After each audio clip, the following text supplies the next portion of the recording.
आज मला झाली होती लवकर सुट्टी, तर मी जेव्हा आले होते तेव्हा माझ्या दारामध्ये काकू बसल्या होत्या. कारण माझ्या दाराच्या पुढेच म्हणजे थोडीशी जागा आहे मोकळी, तर तिथे काकू बसल्या होत्या आणि त्या विकत होत्या हे बास्केट आणि जे मोठी बादली वगैरे टब असतात ते विकत होत्या.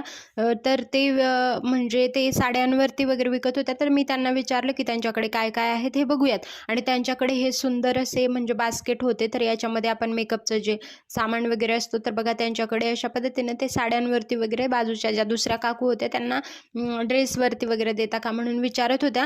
तर पुण्यामध्ये सुद्धा अशा प्रकारे जे म्हणजे गावाकडे जे साड्यांवरती वगैरे बायका टब घेतात, भांडी घेतात, सगळ्या गोष्टी त्या काही म्हणजे विकायला वगैरे फेरीवाले जे येत असतात, पुण्यात सुद्धा ह्या खूप गोष्टी मिळतात, ज्या पैशानीच नाही तर साड्यांवरती वगैरे जे कुणीही केलेल्या साड्या वगैरे असतात, ज्या एवढ्या म्हणजे चांगली क्वालिटी त्यांची नसते, किंवा जे 100-200 रुपयाला पण साड्या मिळतात त्यांच्यावरती 2-3 साड्यांवरती हे टब वगैरे अशा पद्धतीने मिळतात. तर सगळीकडेच या गोष्टी इकडे सुद्धा खूप बघायला मिळतात. आणि मग या काकूंनी मला सहजच विचारलं की तुला पण काय हवंय का? तर तेव्हाही मी हे बास्केट बघत होते. म्हटलं हे कसे आहेत, आणि याची क्वालिटी सुद्धा खूप चांगली होती. जर हे आपण पैशाने घ्यायला गेलो ना तर हे खूप महाग भेटतं, किंवा मग आपण जेव्हा मार्केटमध्ये घ्यायला जातो तेव्हा हे महाग मिळतं.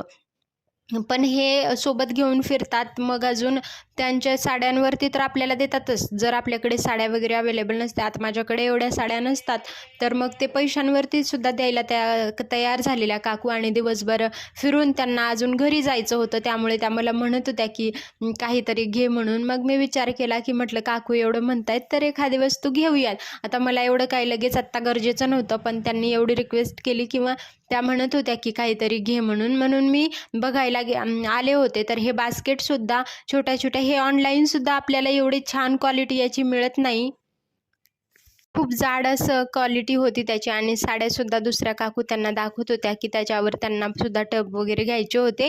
तर यांच्याकडे अजून काय काय आहे हे मी तुम्हाला दाखवते. या बास्केटमध्ये 3 कलर होते, जे एक स्काय ब्लू कलर होता, आणि हा होता पिंक कलर, आणि एक म्हणजे स्किन कलरमध्ये होता, तो ऑफ व्हाईट कलर होता. ते खूप छान क्वालिटी याचं होतं. आणि या काकूंनी दिवसभर फिरून फिरून आल्या होत्या, त्यामुळे दमल्या होत्या, त्या बसल्या. मग त्यांना मी पाणी वगैरे विचारलं, आणि त्यांना त्या संध्याकाळची वेळ होती, त्या पण मला म्हणत होत्या की एखादं तुला एवढा जास्त नाही हे का ना जमवून देणार. मग मी हे टब बघितले, आणि याच्यामध्ये हा टब मला घ्यायचा होता, तर तो ठरवून मी घेतला होता 200 रुपयाला. तर कशा प्रकारे हा पडला मला कमेंटमध्ये नक्कीच सांगा. आणि हा यांच्याकडे घ्यायला आपल्याला परवडतं का, तर हे पण मला सांगा. आणि हे एवढं डोक्यावरती वजन वगैरे घेऊन फिरतात, तर आपण खरेदी यांच्याकडूनच केली पाहिजे. म्हणून मी ही आज खरेदी केली होती. तर कसा वाटला हा व्हिडिओ मला नक्की